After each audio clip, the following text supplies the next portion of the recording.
All right, guys, welcome back to another recap episode. I think we're on number 5 now of the Monday Night Racing Pro Series.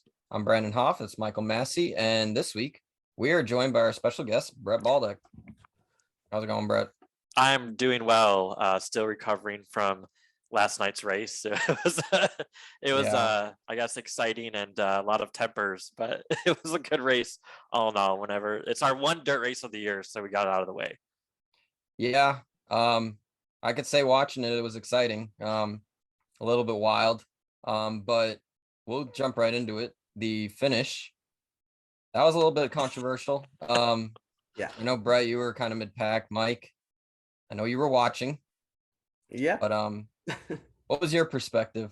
Unfortunately, let's just say this. Mike unfortunately did not make the race. We'll go into that later. Yeah, we'll get into that. There's a But story behind it. Mike, what was your perspective of what you saw? Yeah, so coming down to the end, well, first off, Max Kennon gets the win. All right.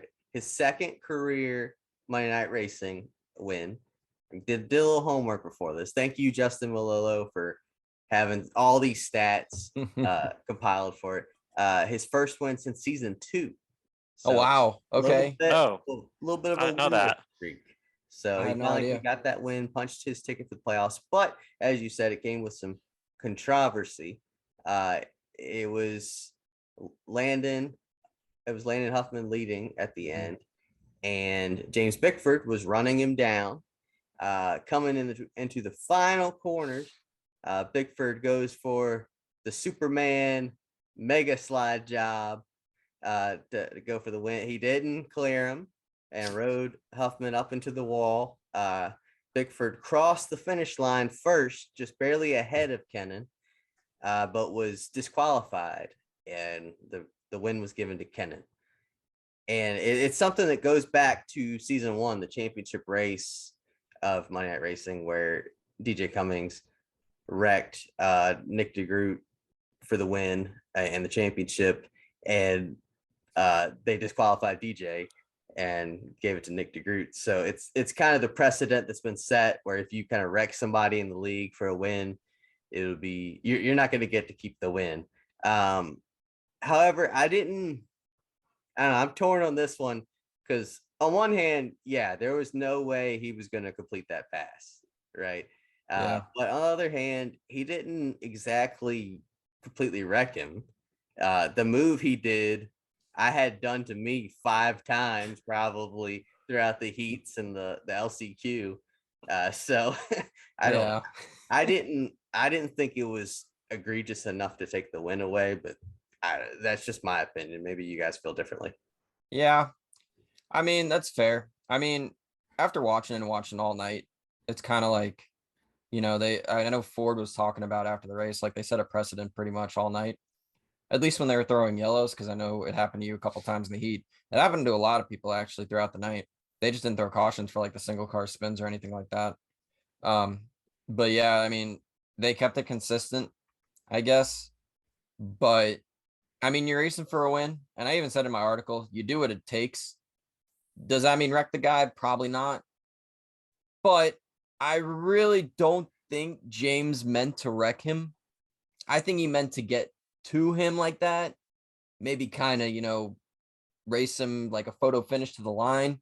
But I don't think he meant to completely wall him like that. But I think the way these street stocks are in the dirt, it's kind of just hard to control it like that, especially when the track is so worn out like it was. Like, the only way to pass really is try to go for a slide job. I feel bad for Landon, though. Landon led like the entire second half of that race. And I know he was looking like he was going to win. But, good for Max. He got, I don't know if he was gifted the win. I guess he was, but he was up front all night. So he was pretty fast. But happy for him. I was watching his interview after the race. He seemed pretty stoked. Locks him into the playoffs. So, now he gets to relax like the other, I think, 2 other guys that have won that. I think Alfredo and Bickford. Yeah. Bickford already had a win too. That's kind of interesting. Presley Soares got his 2. Presley has his, yeah. Presley has his 2. But yeah, but that also is kind of interesting that Bickford already has a win and he pulled a move like that. I mean, I guess I can, I can kind of understand it, but it came back to bite him. So Yeah. What do you think about it, Brett? I'll just say that it was hard to pass in that race, especially towards the end, because everyone was fighting for the top, which is why we had a lot of wrecks. It was literally we were all on top of each other in a line, almost like a super speedway, but on the top dirt of the track, and people kept wrecking. So in order to pass, you have to go below them, but you can't get a fast enough line because there's not enough banking on the bottom, because there's a little bit of banking on Eldora when you go up to the top. So I don't know. I mean, they've set, like you said, a precedent in the past. Everyone always forgets also IndyCar at Talladega, Ford Martin won, but he wrecked Nick DeGroot at the line. So they took the win away from Ford, who's like the founder of the league. So they obviously don't show favorites. So they kind of just have to do what they've done in the past. So I definitely understand it. James already had a win. So I mean, I'm sure he was just trying anything he could. I don't know if that was in the back of his mind. Hey, if I try this, they might take my win away, but oh well, I already have one. I'm locked in the playoffs. But it's good that Max got the win. He had bad luck last season, especially the final race when we were at California. I still remember how upset he was. So it's nice to see he got a win and can relax for the rest of the season as we go on to more normal tracks is the rest of the schedule, I like to say. So yeah, you like bringing up that win that got taken from Ford, don't you? I just remember it because I thought it was an amazing finish, but because like literally it was a photo finish of them wrecking across the line, but they had to set, since it was a wreck, they kind of just took the win away. I just feel bad for Ford because he's never won in his own league before. That would have been his only win. Or actually, has he won now? I can't remember. He hasn't won in the league before, if I remember correctly.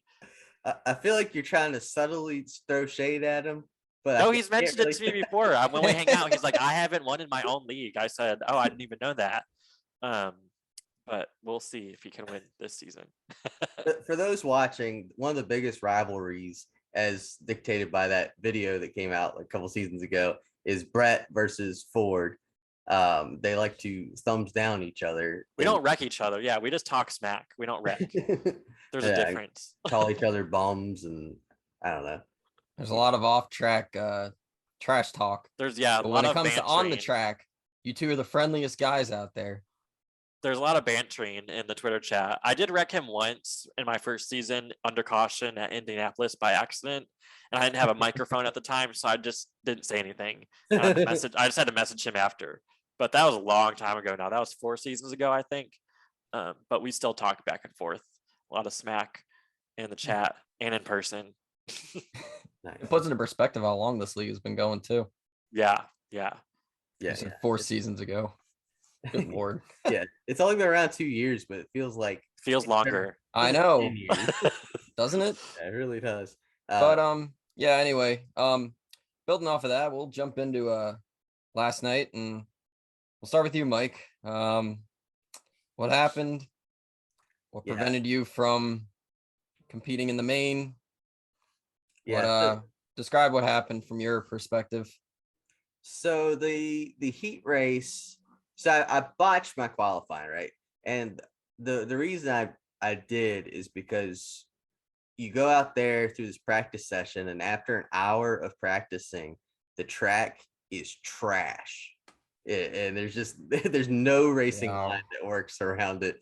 So then you go from that, and then the track resets for qualifying, and it was just jarring. Like I didn't think the car could hold as much as it could hold going into a clean track. So I kind of was probably under aggressive in my qualifying lap, and so started near the back, and then I don't know, the heat was so fast and there was a caution in it, kind of just flew by. It wasn't really big chances to move. Got caught up in a wreck at the end of it with DJ, and was it you, Brett? I can't remember. Were we in the same heat? Oh yes, No. yes, I was in DJ's heat. Was it you and Seth? Oh no, that was my LCQ. That was the LCQ. So yeah, I ran into DJ. I just limped across the finish line in the heat race, so I had to do the LCQ, and in that, I actually had a really good start to it. And if that thing was 15 laps instead of 25 laps, I would have been in the show, because I was running in 8th place, just solidly in 8th place, and the top 12 of the 14 advanced. And at one point, I might have wrecked Brett. And I haven't talked to you about it yet because I wanted your live reaction on the show. But there was one point where it was just like a log jam at the top lane. I was right behind you, and everybody checked up. And I don't know if I got into the back of you or not, but next thing I know, you were spinning. Oh, I think I do remember this. So there was no caution, but I think it was still early on enough in the LCQ that I just kind of rode around until the next caution, and I was fine. I do remember that now. I forgot about that. I mean, but that's what happens. I'll explain it during when I get to my portion. But fighting for that top line was an issue last night. That's where everyone was on the top line. I will say this real quick, and I find it interesting. The heats were only 8 laps, which at a dirt track, that's like nothing. So like the track really doesn't have a chance to get like worn in or anything. But like the LCQ is 25. That's a huge difference to go from 8 to 25, and especially on a dirt track when you have cautions that counted too. Like, it throws people off. Like you would think an LCQ maybe 15 laps. It felt long. It felt long. It did. Like, I mean, it was so aggressive. Like, and like I was saying, I had people just hammering me into that wall because they were trying to get to the outside too. So my car is just getting abused. And I looked at the lap counter. I'm like, there's still like 10 laps to go in this thing. It feels like I've just been wrestling with an alligator for an hour already. So anyway, so I'm riding around after getting Brett out of the way because he was just holding up the whole top lane. No, the checkup was in front of him, but I was just holding my ground, and I just kept smacking the wall, and then finally the wheel gave way, and it just knocked the wheel out of line. And next thing I know, I was up sideways on the wall, kind of riding it like that. Came back down, was trying to get going again, and then I think it was George Ballfins. Is that how you say his name? Yeah. He George. I think it was him. He took the blame for it. Yeah, I don't really blame. I was kind of off the pace at that point. But he came up and just gave me the finishing blow. Spun me out. So then I was just riding around with a broken wheel the rest of the time, and yeah, and finished dead last. And no caution for my spin. So yeah, just rode it out and missed the show. So I don't know. I'm happy that it wasn't me that, it was an outside factor that kind of knocked me out of it. Although I could have hit the wall a little less, I guess, but some of those times I was forced up into it. But yeah, it wasn't lack of speed. It was just kind of wrong place, wrong time that took me out of it. But it sounds like my feelings were a lot less hurt than a whole lot of the other people that actually ran the race. So yeah, I could say out of, I don't know what, the 30 guys that were in the main, I'd say at least maybe 28 of them had hurt feelings after the night. The only 2 that probably didn't. Well, no, probably the only one was Max. He was probably the only one that was happy. Mm-hmm. But everybody else, well, Brett was in the main. That'll lead us right into you, Brett. Yeah. So what did you see? Getting to the main was not easy for me because same thing with Michael is our practice session was an hour and the track was basically all worked in and there was really no reason to practice towards the end. But then I get into my qualifying thinking I'm going to have to let off the gas, and I didn't have to do that. So I was just kind of like, I just did not qualify well. I qualified in the back. So then I went to my heat and I was spun out in my heat and then ran into, and there's no cautions in the heat. So I automatically had to go to the LCQ. And I went to the LCQ, that 25 lapper. I mean, I wasn't doing that well, but we went 3 wide, me, Seth, Eggert, and someone else below me. I don't remember who it was, but Seth came around the high side and kind of chopped across my nose and spun him out. And they did not throw the caution because it was a single car incident. And we kind of just rode around to the end, and I was able to make it into the main show. And then main show, I was in the back pretty much all night because that's where I started. So it was a lot of me coming to a complete stop for massive accidents that were happening all over the racetrack. Just the way you say that, just the massive. There was massive accidents, big wrecks. But like I keep saying, the problem is there's 30 of us on this Eldora dirt track, and we're all trying to use the high side, and there was no way we could all be up there. So I started using the low line midway through the race, and I actually started making ground up that way. Every yellow, I'd be able to pass people with the wrecks and then just being on the low line. So fast forward to the end, I think we had 3 green, white, checkered attempts. So obviously the final one was the final one. No matter what happened, we were going to race back. So I was on the bottom, and Colin Fern just came barreling through. And I noticed that. he barreled through on turn 4 coming to the white, and then turn 1 I slid up into a car and spun out. So I think with the finishing order, the reset with James Bickford being moved to the back, I finished 23rd, which I'll take because dirt racing's not my thing. But it was just a long night.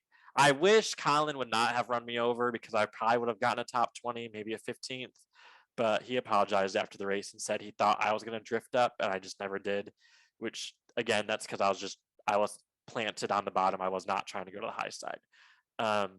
But those cars are fun to race. I just wish that we had a little bit more green flag running than there was. The beginning we had a 10 lap run, but after that it was kind of 5 laps, 2 laps.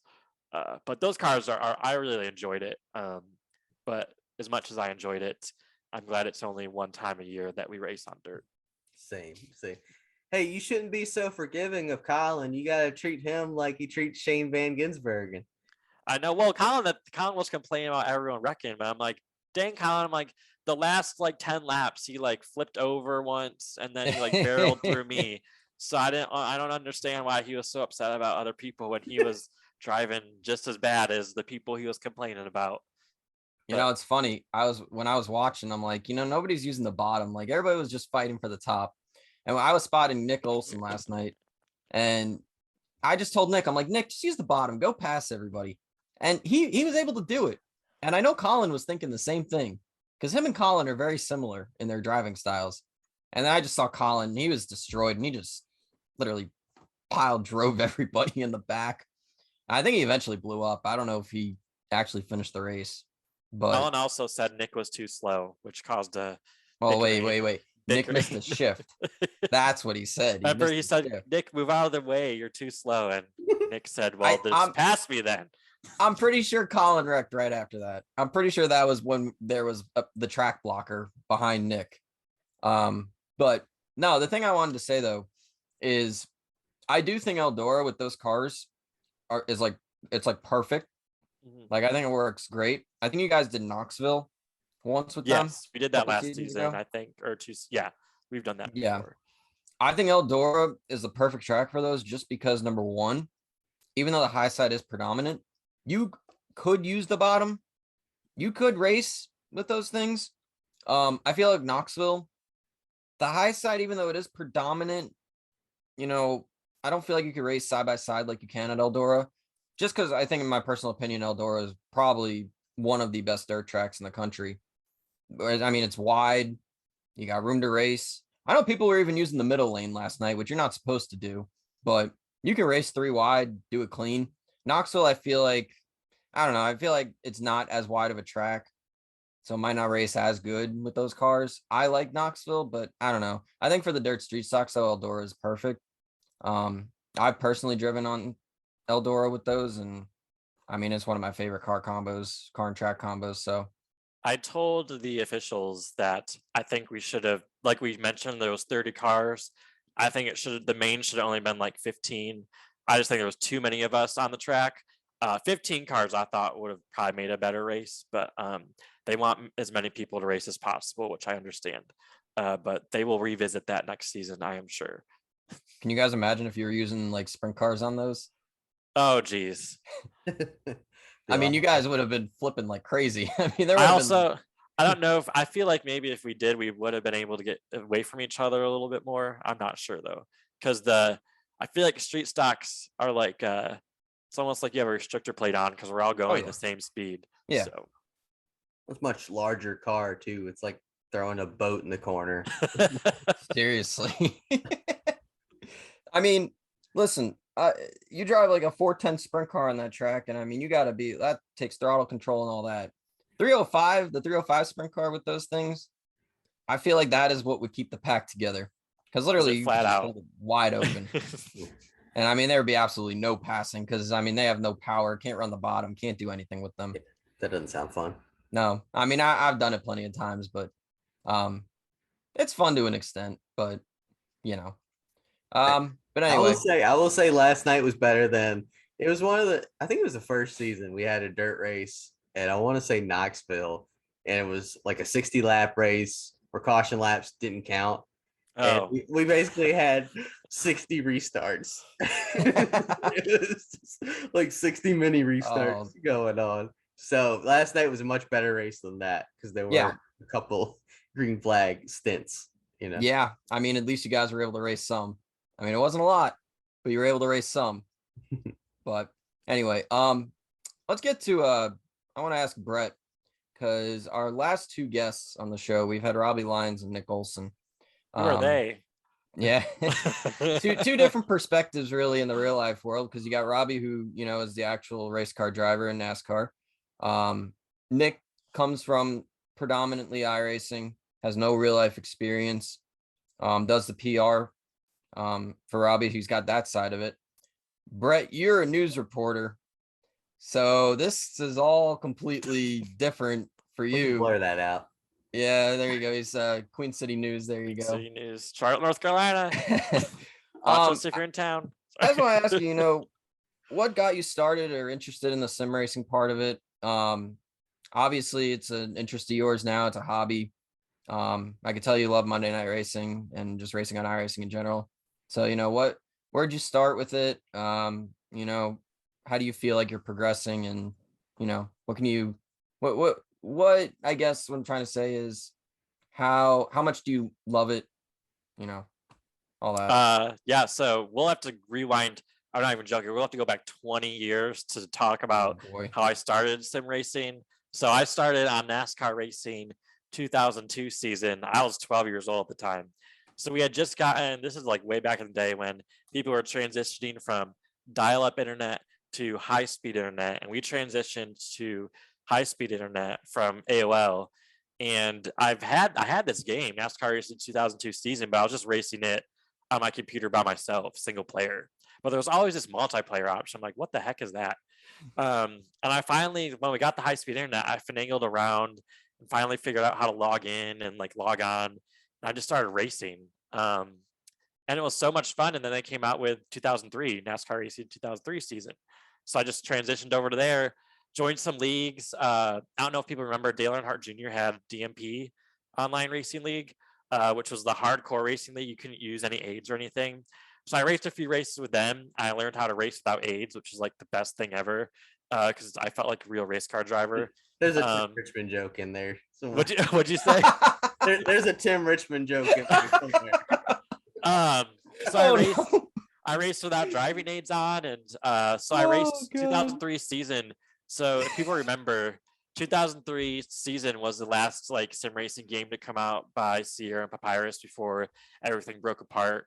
So people raced that game, including myself, for years. I raced it right up till I graduated high school in 2008, and then I went off to college and kind of just stopped sim racing because I didn't bring anything to college with me. So I just fell out of it, and then I started my news career in 2012.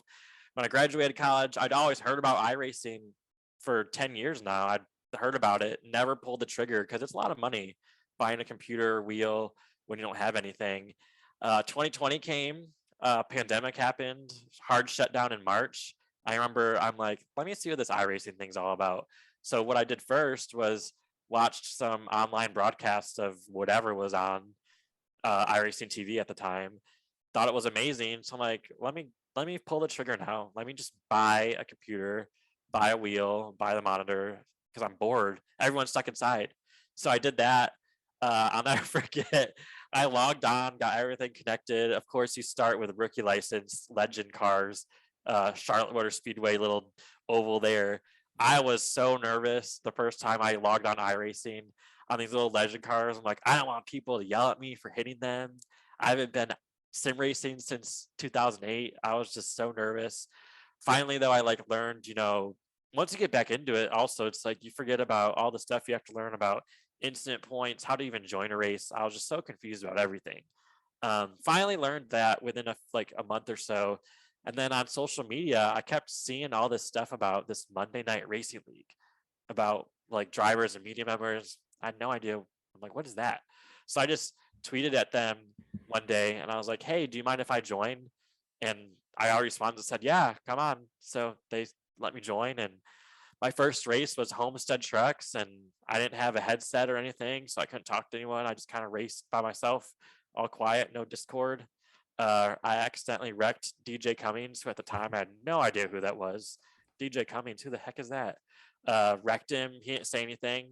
Come to find out, if that was now, I would be shaking because DJ would yell at me. Wreck DJ. But and then they told me I had to get a headset. But I love Monday Night Racing.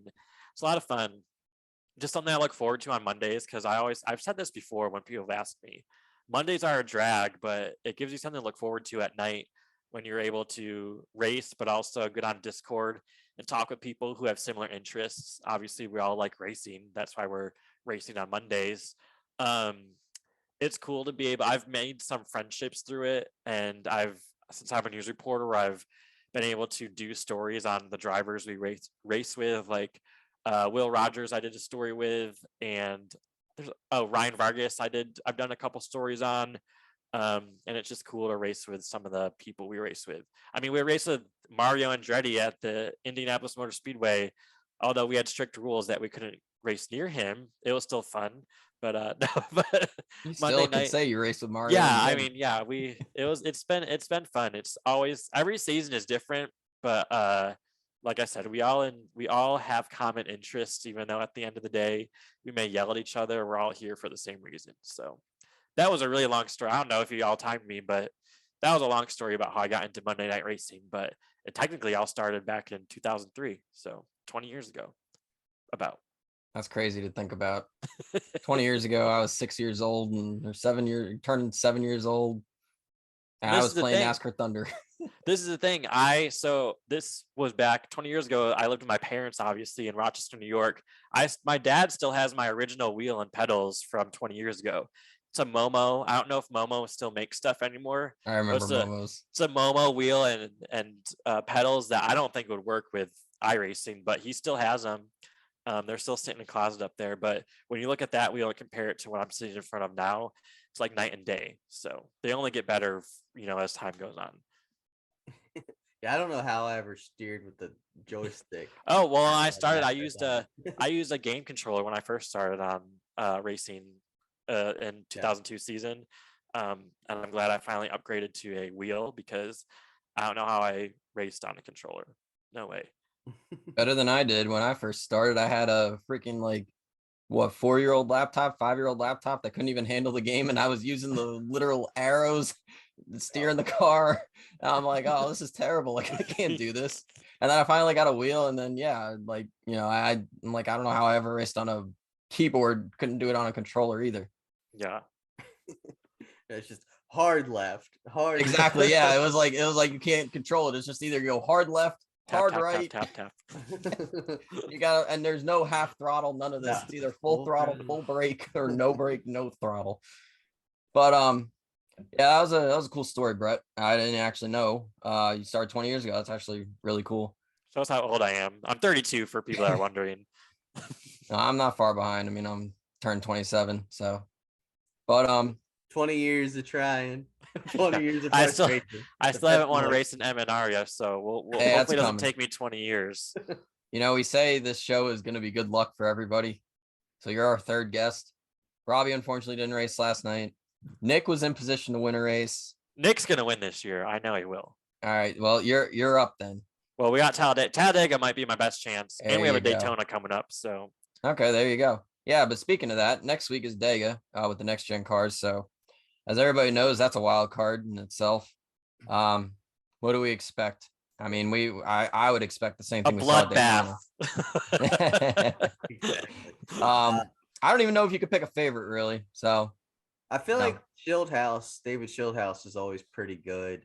And so is Matt Stockneck is usually pretty good at those as well, at the plate track super speedways.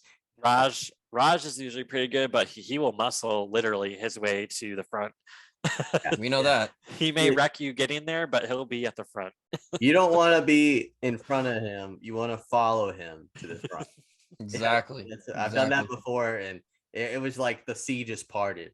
He was following behind him. But it's also a throwback weekend, so that'd be exciting. I'm thinking about doing a Rusty Wallace number 27 Kodiak throwback. I like that. For my 27 car. Brett, do you know what you're doing for throwback? Yeah, so I'm doing Adam Petty, the Spree car that he used to run.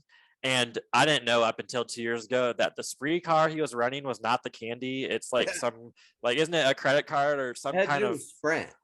Okay, yeah, some phone card. I was gonna say, but I thought it was the candy. I did, because if you look at it, it's colorful like the candy. But no, it will be the Spree car that he used to run. You'll see it; it's very colorful. But we're gonna do a throwback to that. That's pretty cool. I'm actually excited to see all the throwbacks now. I had no idea, honestly, that it was throwback weekend or week, I should say. So that's gonna be pretty cool to see. Do we have any picks for the win? I guess I would just have to go with. David hasn't won yet this year, right, Michael? I think so. No, David hasn't won. I'll just have to go with David. He's always there at the end, but there's gonna be a green white checkered and maybe multiple, and probably never multiple. know what happens. I would go with multiple. I don't see just one. I mean, Stephen Ellis won Talladega Trucks, and it's only because the whole field wrecked. So on the last lap. Yeah. So it's anyone's race, really. 28th the first. I guess I'll go with let's go with Colin Fern. I think done. That's a good one. I'm gonna be maybe just biased. I'm gonna pick Nick Olson. I listen, I watched Nick race. I've watched him race for years. I've watched him race in the league. I think he's gonna at least run in the top 10, top 5. And I think he's gonna have a shot. And I think in the end he'll win. But yeah, it's gonna be a wild race. Wild card for sure.